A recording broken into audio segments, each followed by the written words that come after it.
soccer. Mon Dieu. Et quelle étendue ta culture ici? Les gants dorés au baseball. Aujourd'hui, je vous présente le boyau d'or. Remis, c'est pas une farce. C'est vrai, là. C'est vrai, remis à Jean-François Ouimet qui a réalisé une patinoire en fer. Et ça me permet de vous passer des images de Wayne Gretzky jeune. Il a commencé sur une patinoire extérieure. Donc voici Wayne Gretzky tout jeune. Et ça semble être un art qui se perd, les patinoires de cours. Alors, mais ceux qui font des patinoires extérieures dans leur cours, ça c'est à l'intérieur bien sûr, mais il y a quelques images de lui à l'extérieur. Mais ceux qui en font aujourd'hui se donnent la peine, se donnent à fond. Et celle de Jean-François Ouimet, elle est particulière. Alors, on a visité aujourd'hui la Greenfield Park. Voici mon reportage sur la patinoire bien spéciale dans la cour des Ouimet. Chez les Ouimet, l'hiver se passe dans la cour. Dans ce cas-ci, on parle d'une véritable cour de rêve. C'est une suite générationnelle. Moi, j'ai grandi avec un lac au chalet. On allait patiner tout l'hiver. Et puis, je voulais reproduire ça pour mes enfants. Je pense qu'on est un des seuls de notre école. La glace se marie avec les éléments en place. Il nous offre même un clin d'œil à la Ligue du Vieux-Poil. Le foyer est apparu 2 ans avant que la passion de la patinoire s'installe. Et puis, c'est un foyer en maçonnerie, donc malheureusement, ça ne venait pas avec des roulettes.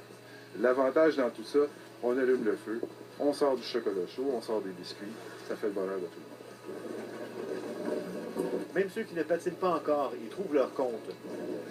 C'est un des 4 gagnants. Alors, félicitations. Jean-François Ouimet vient de remporter le prestigieux boyau d'or, remis par Canadian Tire à 4 patinoires d'exception au pays. La glace des Ouimet est aussi lisse et transparente qu'une glace d'aréna. Avant de commencer, il faut s'assurer que c'est de l'eau chaude, ça.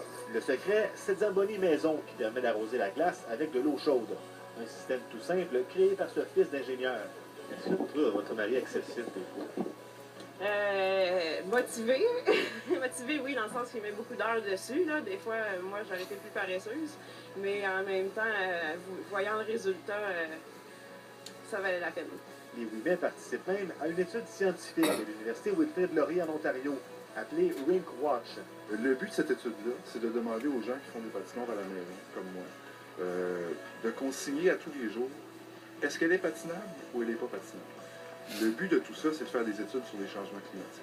Reste que la fonction première de cette patinoire n'a rien de scientifique. Souvent, la fin de semaine, on va se ramasser avec 3 ou 4 enfants qui ne sont pas les nôtres sur la patinoire. Et puis moi, ça fait mon bonheur. Ici, ça devient comme une plateforme de jeu, un hub, comme on dirait en anglais. Les Ouimet pensent déjà à refaire la glace pour une 6e année l'an prochain. Et comme à chaque hiver, ils trouveront une façon de l'améliorer. Ici Antoine Déhain, TVA Sport, Greenfield Park. Sur la transaction 100.